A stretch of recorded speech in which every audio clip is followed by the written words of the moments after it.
2, eu ainda mostro, eu faço aqui no capítulo 2, aquilo que é chamado dentro da teologia de exegese do texto. O que seria, para quem não tem familiaridade, nossos amigos ouvintes aí? Exegese é extrair a origem dos termos, ou seja, uma outra palavrinha um pouquinho difícil, chamada de etimologia, ou seja, a origem das palavras. Então, no capítulo 2, eu falo, por exemplo, eu tomo um tempo excessivo falando sobre Mateus capítulo 24, dos versículos 1 ao 14. Então, eu faço versículo por versículo no capítulo 2 deste livro, de Mateus 24, do 1 ao 14. Né? Só para que as pessoas possam identificar como é importante a exegese, Mateus 24, 14, por exemplo, diz assim: o evangelho do reino será pregado em todo o mundo, em testemunho a todas as gentes, e então virá o fim. Aí primeiro nós temos que entender que mundo será este que o evangelho do reino será pregado. Tem 3 pontos importantes aqui. Primeiro, o evangelho do reino, no nosso ponto de vista, baseado no que nós estudamos, não tem diferenciação alguma entre o evangelho da graça. O evangelho do reino e o evangelho da graça é o mesmo evangelho.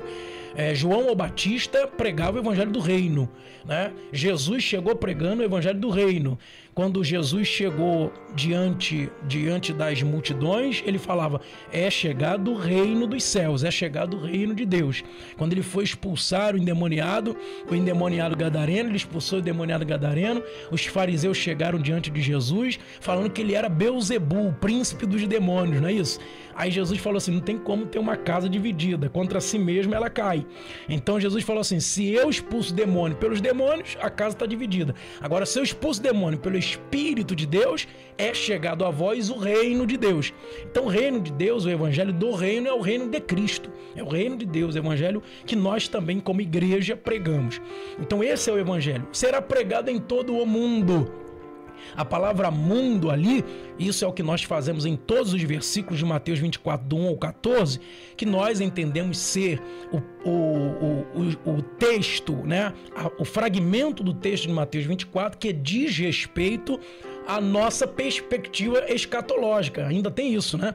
A nossa perspectiva escatológica. A nossa perspectiva escatológica é pré-milenista, pré-tribulacionista.